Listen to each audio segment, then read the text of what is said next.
I went on a road trip with my daughter Emma. About 30 minutes into our drive on the highway, 7-year-old Emma suddenly said, "Mom, there's a weird smell coming from the air conditioner.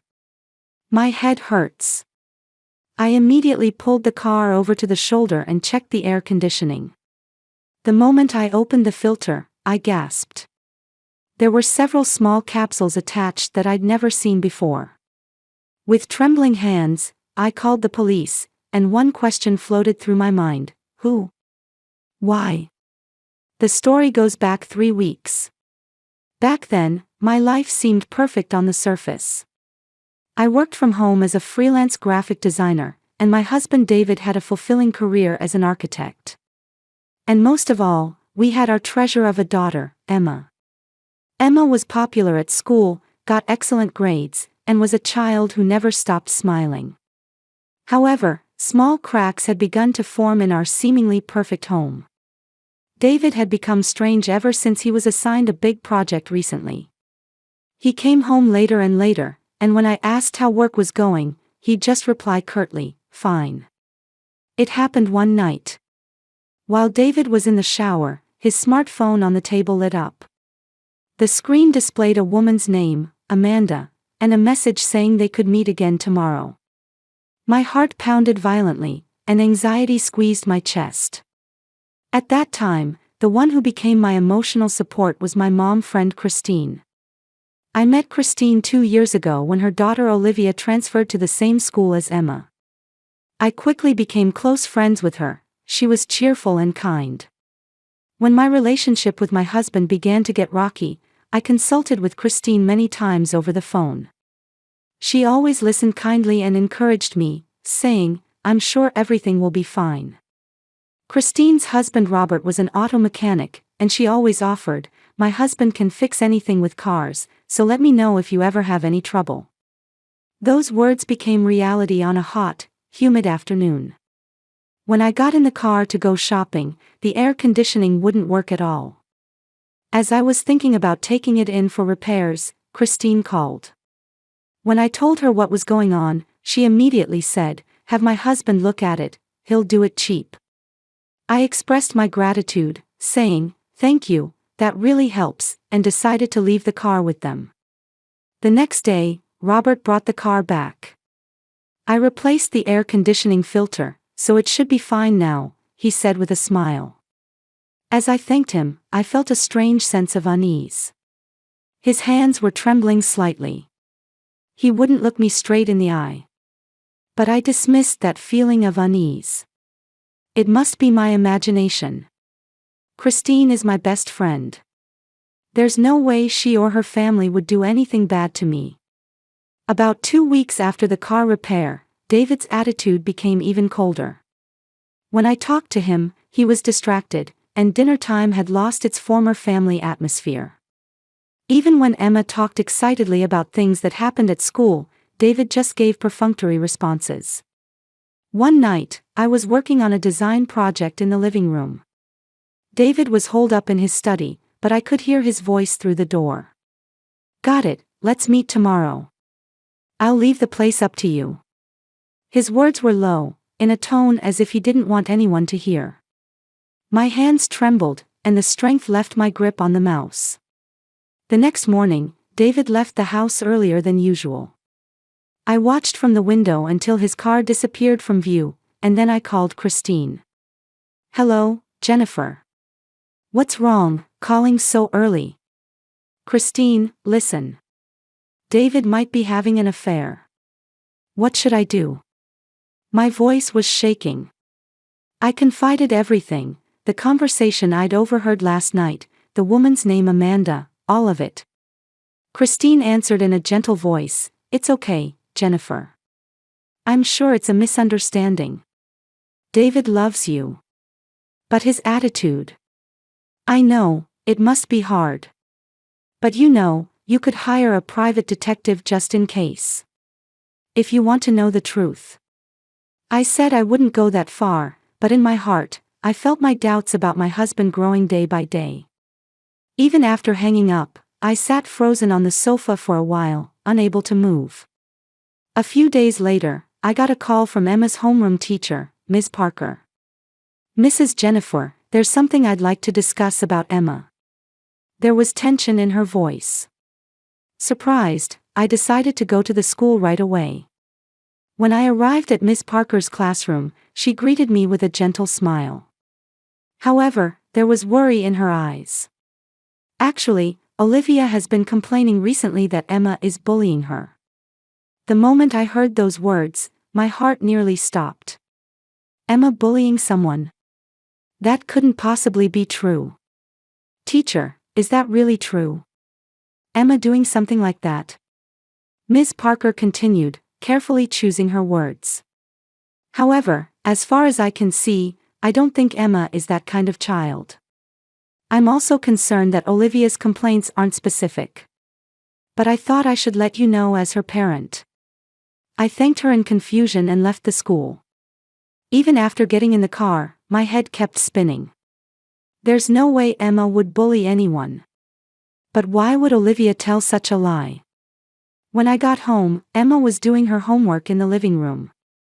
I sat down next to my daughter and asked in as gentle a voice as possible, "Emma, did you do something to Olivia at school?" Emma looked up at me with a surprised face. "Mom, I didn't do anything." "Olivia's lying." Tears welled up in Emma's eyes.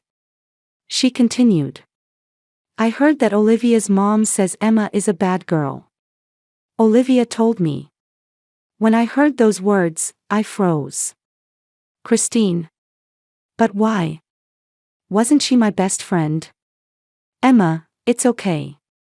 Mommy will take care of it." That night, I couldn't sleep. My husband suspected affair, the false accusation of bullying against my daughter, and Christine's name.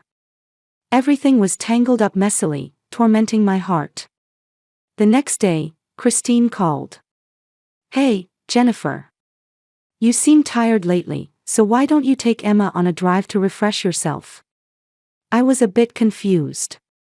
But she continued, "It'll also be a good chance to check if the air conditioning I had fixed is working properly.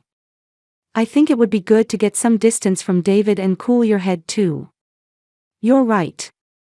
I probably do need to refresh." I agreed.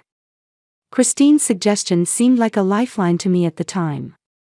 I wanted time away from everything, my relationship with David, Emma's problems at school, to think things through. That night, when I told David I was going on a drive, he suddenly objected in a strong tone. "You shouldn't go now." "Why not?" "It's none of your business." I shot back emotionally. David started to say something but swallowed his words. "Fine. But be careful." In his eyes was a complex emotion I couldn't understand. But at that moment, I couldn't even tell if it was worry or if he was hiding something. On the morning of departure, David came to the front door to see us off. "Are you really going?" He confirmed once more. "Yes, I'm going. I want some time alone with Emma." David let out a deep sigh. And he started to say something but ended up closing his mouth. His expression showed resignation and deep worry. A message arrived from Christine, "Have fun. Send me pictures." "Thanks, I'll talk to you later," I replied and got in the car with Emma. When I started the engine, the air conditioning sent a comfortable stream of cold air. Robert's repair seemed perfect. As Emma fastened her seatbelt, she asked, "Mom, are you fighting with Dad?" "It's okay. Adults will solve adult problems. But Dad seems really worried lately." Emma's words made my chest ache a little.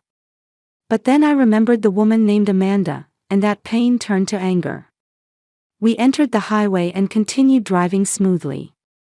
The sky outside the window was blue, and Emma was happily humming a song. Everything seemed peaceful. "Mom, this air conditioner smells weird." Emma's voice suddenly broke the silence. "What? A smell? Something's wrong. My head hurts. I feel sick." Emma's complexion visibly worsened. I hurriedly pulled the car over to the shoulder. My heart pounded violently, and my hands trembled. "It's okay, I'll open the window right away." I opened all the windows and got Emma outside. While she breathed fresh air, I tried to check the car's air conditioning and opened the hood. However, there was no visible abnormality. But there was definitely a strange smell. It was a pungent, irritating smell like chemicals. I decided to open the filter area. The moment I removed the cover, my hands froze. There were 5 small capsules attached. They were clearly not car parts. They had been intentionally installed. "Mom, what's wrong?" "Emma, get away from the car. Right now." I pulled out my smartphone with trembling hands and dialed 911. "Hello, is this the police? There's some kind of device in my car's air conditioner. Please help." The operator asked for my location in a calm voice and said they would immediately dispatch a patrol car and ambulance. After hanging up, I stood there in a daze. Who? Why would they do such a thing? What came to mind was David's cold attitude. The woman's name, Amanda. His complex expression this morning. Could it be? Could David have done this? To be with his mistress, he would get rid of Emma and me. The moment that thought crossed my mind, all the strength drained from my body. I could hear the sirens of the patrol car and ambulance in the distance. I held Emma close as we sat on the grass by the roadside. My daughter's body was trembling. "Mom, I'm scared." "It's okay, Emma. Everything's okay now." Even as I said this, I myself was shaking with fear. What was that device? Who installed it? And why? The patrol car arrived first. 2 police officers got out and rushed over to us. "Are you all right? How is your daughter feeling?" "Emma says her head hurts." There was a strange smell from the air conditioner. And when I opened the filter, I pointed at the car. One of the officers carefully approached the car and looked under the hood. His expression changed in an instant. "Contact headquarters. We need specialists." The ambulance arrived, and the paramedics began examining Emma. They took her blood pressure, checked her pupil response, and put an oxygen mask on her. Emma's color gradually improved, but she was still complaining of a headache. "Let's get her examined at the hospital just in case. There's a possibility of carbon monoxide poisoning." The paramedics' words made my blood run cold. Carbon monoxide. That's a deadly poison. After a while, a black car arrived. A woman in a suit got out and approached me. "Hello. I'm Detective Lisa Morgan from the Child Crimes Unit. Are you and your daughter all right?" Her voice was calm and warm. I felt a little reassured. My daughter has mild symptoms, but they say her life isn't in danger. But that device. Detective Morgan looked toward the car, then looked straight into my eyes. "Could you tell me the details? When did the car start having problems, and who was the last person to touch it?" I began telling her about what happened 3 weeks ago. About the air conditioning breaking down. About my mom friend Christine recommending that her husband Robert fix it. About Robert taking the car and returning it the next day. And about that sense of unease. Robert's hands were shaking. He wouldn't look me in the eye. But at the time, I thought it was just my imagination. Detective Morgan nodded as she took notes. "Is there anything else that concerns you? Have you had any conflicts with anyone recently?" I hesitated. But I knew I had to tell her. "Actually, my husband has been cold lately. He seems to be meeting with a woman named Amanda. I think he might be having an affair." Detective Morgan's expression didn't change.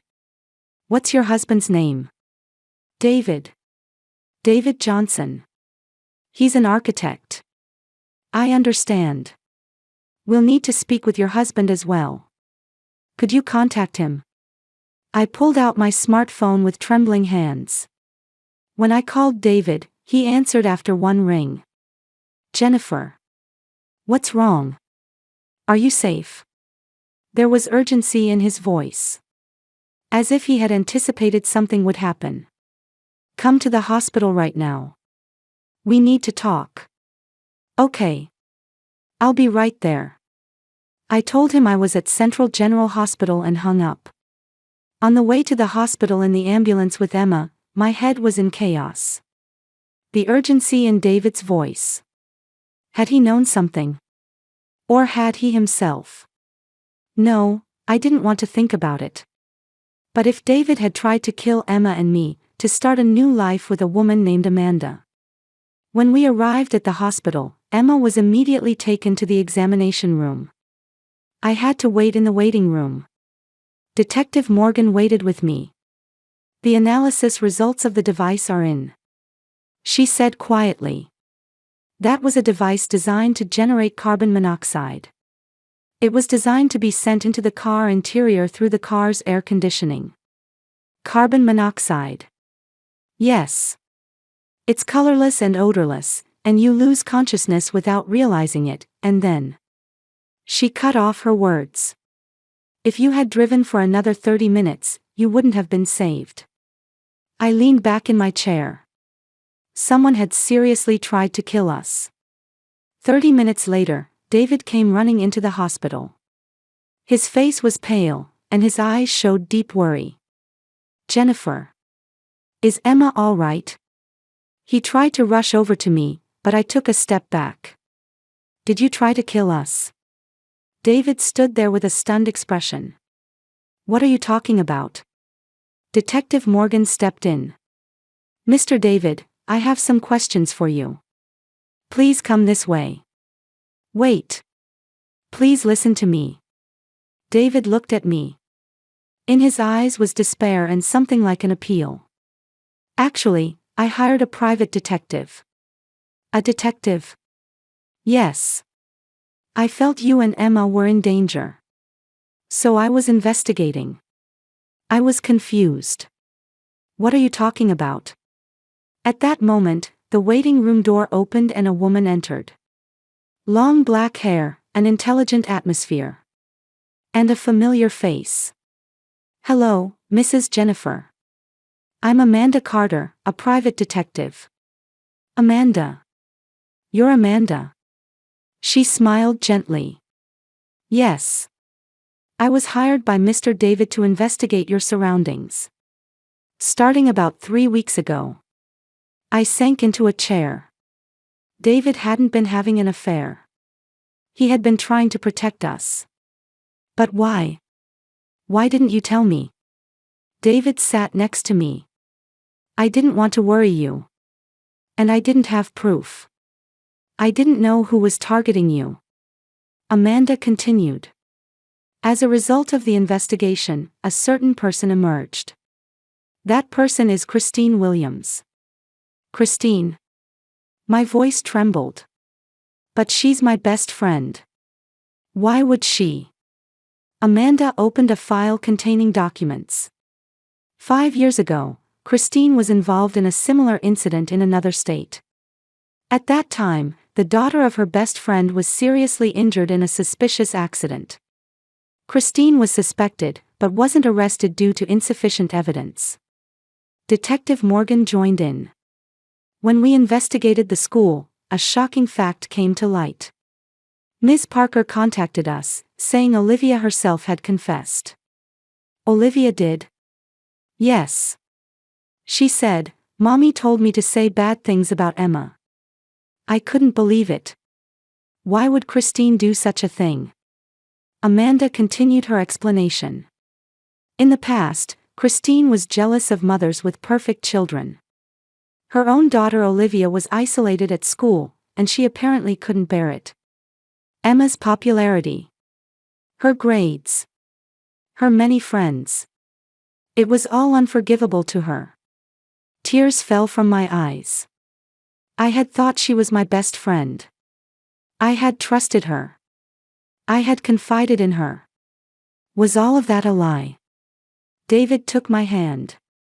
I'm sorry. For acting in ways that made you suspect me. But I wanted to protect you. I squeezed his hand back. I'm sorry too, for suspecting you. At that moment, Emma came out of the examination room. Her color had improved. Mom. Dad. We embraced our daughter.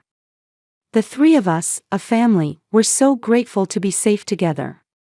Detective Morgan said, "We'll now search Christine's home. We'll definitely find evidence and arrest her." Detective Morgan immediately obtained a warrant and began searching Christine's home. We stayed at the hospital and continued monitoring Emma's condition. David kept holding my hand. The warmth of his hand was now incredibly reassuring. Several hours later, we got a call from Detective Morgan. "We've seized evidence. I'm heading to the hospital now." When she arrived at the hospital, she was holding several clear evidence bags. Inside were small capsules, containers of chemicals, and a notebook. We found the remaining chemicals in the garage. And this. Detective Morgan opened the notebook. Inside, written in Christine's neat handwriting, was her plan.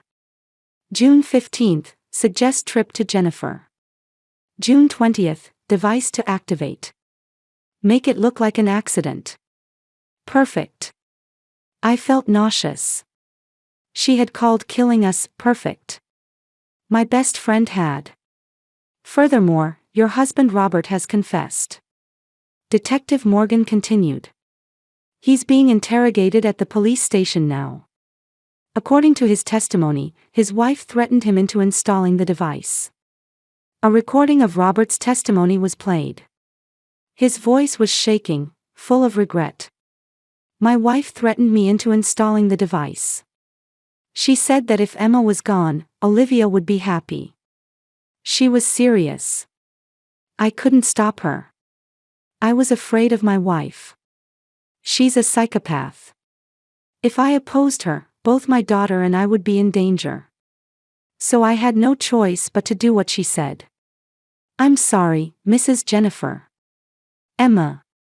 I'm truly, truly sorry. The recording ended. I was speechless. Robert had been a victim too. He had been under Christine's control. Amanda spread out documents. We investigated Christine's past further. We were able to contact the victim's family from the incident 5 years ago. She showed me photos on a tablet. There was a screenshot of a newspaper article. Best friend's daughter hospitalized with unexplained poisoning symptoms. Mother suspects Christine Williams but no evidence. This is testimony from the victim's mother at that time, Mary Thompson. Amanda played another audio file. Christine is dangerous. She was jealous of my daughter Sophia. Sophia was popular at school and got good grades. Christine's daughter was shy and had few friends, and Christine couldn't accept that. One day, Sophia suddenly collapsed. When we had her examined at the hospital, trace amounts of poison were detected. But we couldn't figure out where she ingested it from, and the police couldn't act because the evidence was insufficient. But I know. Christine did it. Because I saw her eyes. Those cold eyes that felt nothing. I wanted to warn you all. When I heard Christine had moved, I worried she would do the same thing in a new place. But no one believed me. The audio ended. I trembled. Christine had been targeting mothers with perfect children since 5 years ago. Detective Morgan continued. There's another shocking fact. We have a report from Olivia's therapist.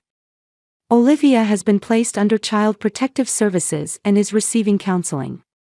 This is what she confessed. She was taught by her mother that if she spoke badly of Emma, her mother would love her. In reality, Olivia wanted to become friends with Emma, but her mother wouldn't allow it. My chest tightened. Olivia had been a victim too. A victim of her mother's twisted love. Detective Morgan stood up. I'm going to arrest Christine now. Several hours later, we got a call from Detective Morgan. Christine had been arrested at her home. Apparently, she didn't resist and just had a cold smile on her face. The next day, we were called to the police station. We could watch Christine's interrogation through a one-way mirror. I hesitated, but David said he would accompany me. I wanted to know the truth. Why she had done such a thing. In the interrogation room, Christine was sitting in a chair. She didn't have her usual bright smile but was expressionless. Her eyes were cold, like a doll's. Detective Morgan asked, "Why did you try to kill Jennifer and Emma?" Christine shrugged. "What's wrong with that? I was just protecting my daughter." "Protecting? You tried to kill people to protect your daughter?" "That's right." Olivia was unhappy. She had no friends at school, and her grades were bad. It was all Emma's fault. There was no emotion in Christine's voice. As if she were talking about the weather. Emma was too perfect. Cute, smart, popular. Every time everyone praised Emma, Olivia was hurt. So I thought if Emma was gone, Olivia could shine. And Jennifer too. That woman always looked so happy. She had a husband, a perfect daughter. She had everything. I couldn't forgive her. I felt like I couldn't breathe. Christine couldn't forgive my happiness. Detective Morgan continued. Let's also talk about the incident from 5 years ago. The Sophia Thompson case. Christine's eyes moved just for an instant.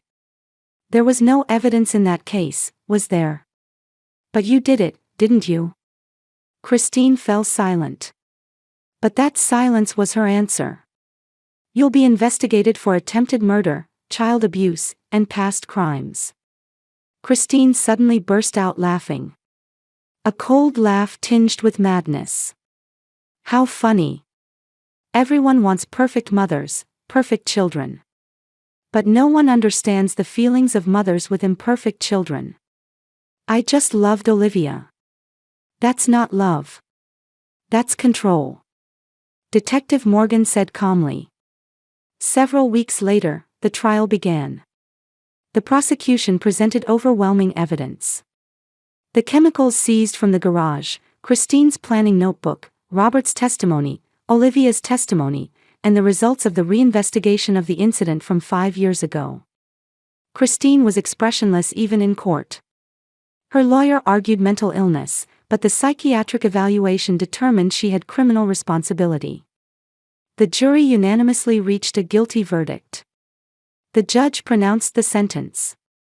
Christine Williams, for attempted murder, child abuse, and involvement in past assault cases, you are sentenced to 25 years in prison. The courtroom fell silent.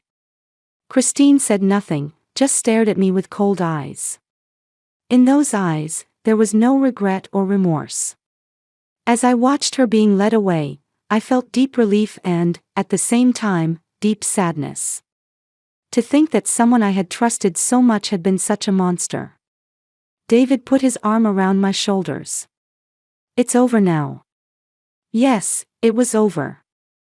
The long nightmare was finally over. A year has passed. Christine is serving her sentence at a state prison. Her appeal was dismissed, and Detective Morgan told me she's playing the model prisoner but is avoided by other inmates. The only visitor she gets is her lawyer. Olivia has started a new life with foster parents. Her father Robert lost custody for his involvement in the incident but received a suspended sentence and now has regular visits with his daughter. Olivia is receiving therapy and is gradually healing from her emotional wounds. Last month, I received a letter from her. Aunt Jennifer, Emma, I'm sorry. I was scared of Mom. But I'm okay now. My new family is kind to me. I hope we can meet again someday. Reading that letter, I cried. The bond between David and me is stronger than ever. After the incident, we spent a long time talking. He apologized many times for acting in ways that made me suspect him. But he didn't want to worry me, didn't want to make me anxious without proof. I also apologized for suspecting him. We went to couples therapy and were able to understand each other more deeply. David adjusted his work projects and decided to always spend weekends with the family. Now every Sunday, the three of us go to the park or watch movies. Emma suffered from nightmares for a while after the incident. Sometimes she woke up crying in the middle of the night. But thanks to the support of a child psychologist, she gradually regained her smile. Now she's doing well at school too. The other day, Emma said, "Mom, it's good I noticed the smell." "Yes, you saved us." As I hugged my daughter, I felt truly grateful. I can no longer be as defenseless about mom friendships as I used to be. I learned firsthand the danger of trusting people too easily. But I also found true friendship. I still keep in touch with Ms. Parker, and she watches Emma grow with me. I also occasionally meet with Detective Morgan, and we talk about how things are going over coffee. They were there for us during difficult times. Today is Sunday. We went on a family picnic in our newly purchased car. When Emma got in the car, she joked, "Mom, is the air conditioning okay?" The three of us laughed. We can now laugh off that terror. We spread out a sheet on the park grass and ate sandwiches. Emma ran around with her friends, and David and I sat holding hands. If Emma hadn't noticed the smell that time. When I murmured, David answered.